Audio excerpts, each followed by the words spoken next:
You've been told for a long time that creating your dream life is hard, that it requires complex rituals, endless affirmations, hours of visualization, and constant effort to raise your vibration. You were taught that if you're not struggling, you're not doing enough. But the truth is much simpler, and that's exactly why most people miss it. Right now, you are inside a field of infinite possibilities. Every potential version of your life already exists within this field. It doesn't respond to how hard you try, how much you want something, or how badly you need it. It responds to how aligned you are. Yet most people treat manifestation like a battle. They try to force reality to change.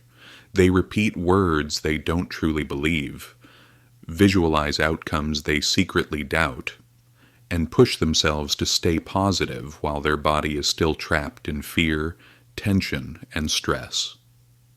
They use effort where coherence is required. This is where the system breaks down. Because force doesn't create alignment. It creates resistance.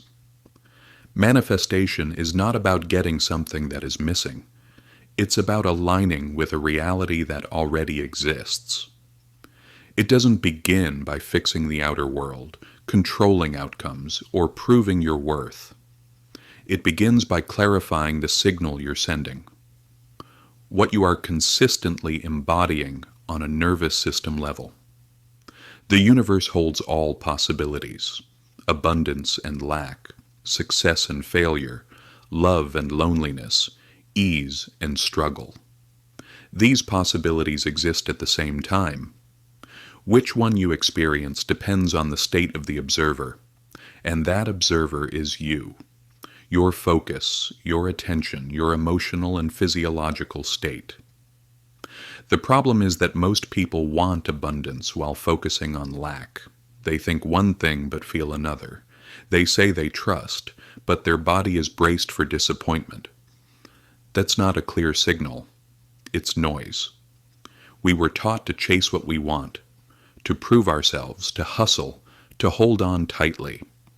But the real art of manifestation is becoming the version of you who no longer has to chase.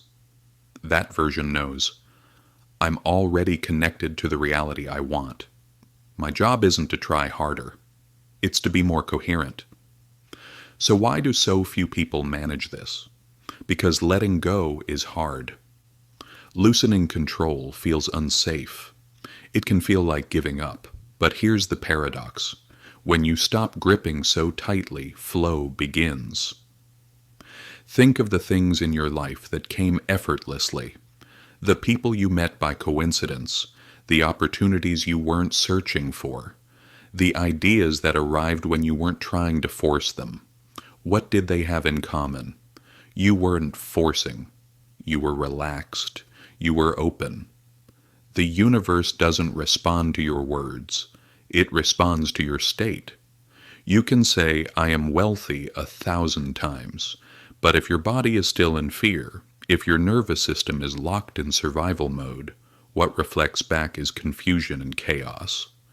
Not as punishment, but as precise mirroring. Real change begins when you stop focusing on getting and start focusing on being. When your thoughts, emotions, and actions move in the same direction, the signal becomes clear and stable. When they pull in different directions, the result scatters. Many teachings fall apart here. They focus on positive thinking while ignoring fear stored in the body. They talk about mindset but overlook regulation, safety, and emotional coherence. But it's not just your thoughts that send a signal. Your entire being does. If you want a different life, you have to practice its state first. If you want abundance, begin by experiencing sufficiency now. If you want love, don't postpone opening your heart. If you want health, stop fighting your body and start listening to it. This isn't passivity, it's direction without force. It's choosing alignment over control. The quantum field isn't a machine that grants wishes, it's a mirror. Whatever you carry consistently, it amplifies. So I'll leave you with one simple question. What are you choosing to be? Write one word in the comments. What energy do you want to embody this week? Trust, flow, courage, abundance. That word is your signal. And remember, you're not just watching. You're not separate from this process. You are part of the field itself. Real change begins right here.